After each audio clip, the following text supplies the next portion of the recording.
Malik, qaytib keldingmi? oyijon. Rosa vaqtida kelding. Biz uyga qaytyapmiz.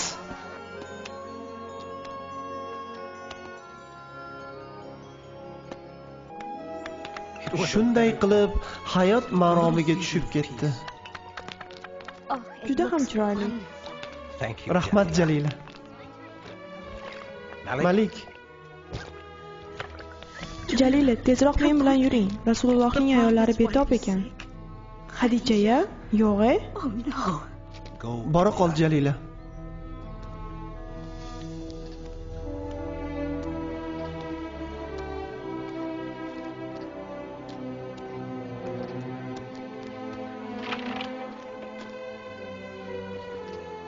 Ular olamdan o'tdilar.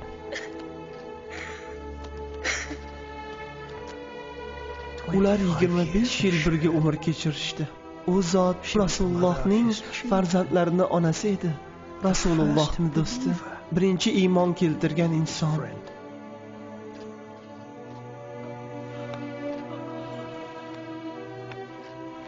Biz o'sha yilni qayg'u yili deb atadik.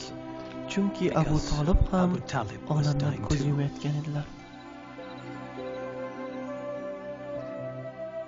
Yonimga kel Muhammad.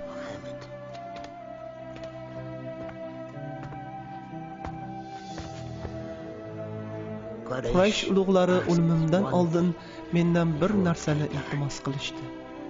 Menga ularni dinlarini o'z holiga qo'yaman deb va'da bera olasanmi? Agar u bizni olihalarimizni ayblashdan tiyilsa, biz ham senga qarshi ish tutmaymiz. Shunda payg'ambarimiz sollallohu alayhi vasallam dedilar: "Men roziman." Eshitdingmi? Hammasi tugadi. Shunda u zot yana dedilar: "Sizlardan esa buni evaziga bir kafolat so'zni eshitishni xohlayman. Agar rozi bo'lsangiz, butun Arabiston va Foris diyori butunlay sizniki bo'ladi. Huzurimda Allohning yagona ekaniga va undan boshqa iloh yo'qligiga shahodat keltiring."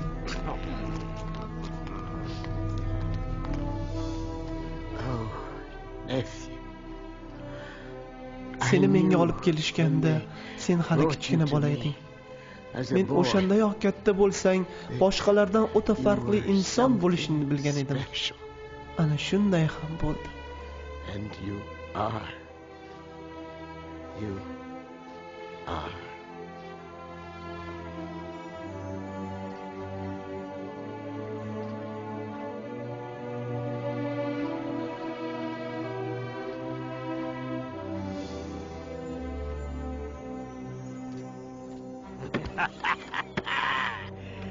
Nihoyat orzu qilgan kunim ham yetib keldi. Endi men sizlarning sardoringizman. Menga desa o'zingni qirol deb aytmaysanmi? Lekin sira yo'limga to'g'anoq bo'la ko'rma. Kelishdik.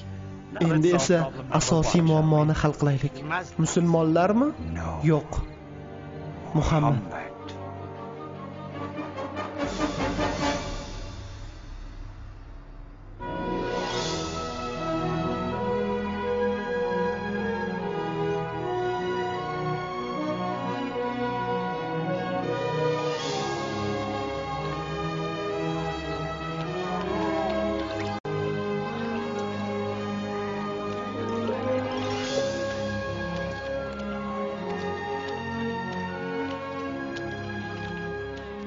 Bularni bemalol ibodat qilib, xoli yurishlarga chidab qarab tura olmayman. Tinchlan Abu Jahl. Gap so'z ularga tig'dan-da qattiqroq zarba beradi. Shoirlarimizni nazarda tutyapsanmi? Ular odamlar orasida Muhammadga qarshi turli mish-mishlarni tarqatishmoqda. Abu Lahab ham bu ishni boplayapti. Ogoh bo'ling. Meni anavi jiyanimni ko'ryapsizmi? Aytishicha, uni qalbiga vahiy nozil bo'lgan emish. U o'zini payg'ambarman demoqda. Aslida esa u bizni ustimizda hukmronlikka erishmoqchi. U jazoga tortilishi kerak. Muhammad biz tutgan yo'lni la'natlagan. Olihalarimiz esa bor yo'g'i toshlar deyotganda, u nafaqat sizlarni, balki ota-bobolarimizni ham haqoratlamoqda.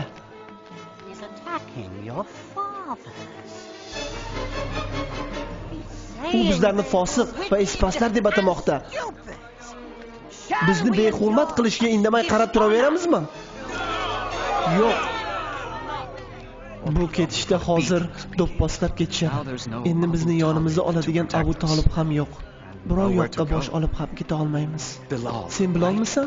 Ha, meni ismim Barra. Men o'tgan yili 12 kishi bilan Rasulullohning da'vatlarini tinglagani kelgan edim. Ha, esladim. Yasribda biz hozir islom qoidalariga to'la amal qilib yashayapmiz. Eshitdingmi? Yasribda 12 nafar musulmon bor ekan. Yo'q, ularning soni bir necha yuzga yetgan. Rasululloh Yasribga borishlari kerak. Biz hozir gaplasha olmaymiz. Allohning rasuli sen bilan tunda Al-Aqaba tepaligida uchrashadilar.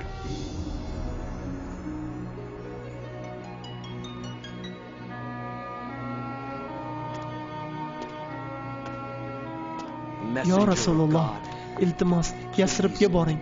U yerda ayovsiz qon to'kilmoqda. Aka-ukalar bir-birlarini azoblamoqdalar. Siz va sizni da'vatingizgina bu ishlarga nuqta qo'yishi mumkin. Iltimos boring. Agar borsangiz, sizni himoya qilish va qo'llab-quvvatlashga so'z beramiz. Alloh sizga yo'l ochmoqda ya Rasululloh. Rasululloh sallallohu alayhi va sallam rozi bo'ldilar va barchamizga Yasribga ketishga buyruq berdilar. Oyijon, tunda yo'lga chiqishga qo'rqaman. Rasululloh bizni hech kimga sezdirmay shaharni tashlab ketishimizni tayinladilar. Hamma bilan birga ketsak bo'lmaydimi? Hamma bir vaqtda keta olmaydi. Bu juda xatarli. Vaqt bo'ldi.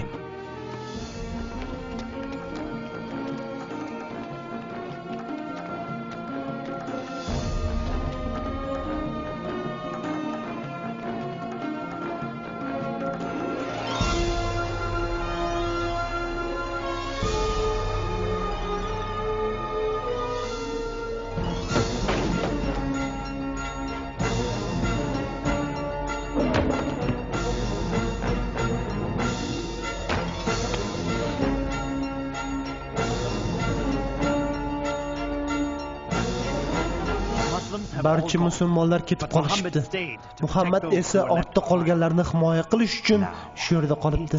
Muhammadni bir yo'qlik qilish vaqti keldi.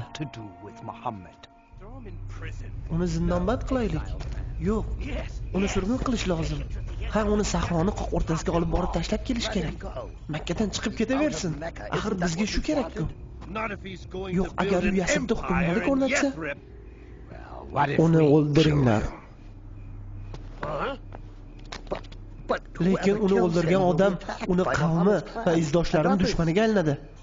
Bu ishni kim bajaradi? Bu ishni yolg'iz bir kishi bajaradi deb kim aytdi? Har bir qabiladan bittadan eng qonxo'r yigitlarni tanlab, birgalashib qatl qilinglar. Shunda uni qoni barcha qabilaga tarqab ketadi. Then there can be no revenge. Juda yaxshi fikr.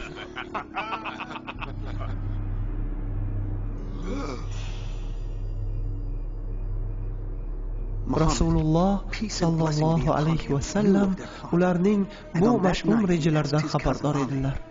Shuning uchun u zot jiyanlari Alidan ularni o'rnlarida tunab qolishni so'radilar. Chunki ular bolaga ozor yetkazmasliklarini bilar edilar.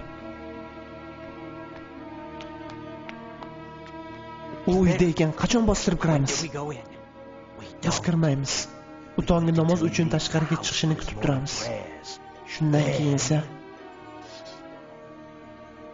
butun tun davomida Rasululloh Alloh taologa ibodat qildilar. Bu orada qotillar birin-ketin uyquga ketishdi.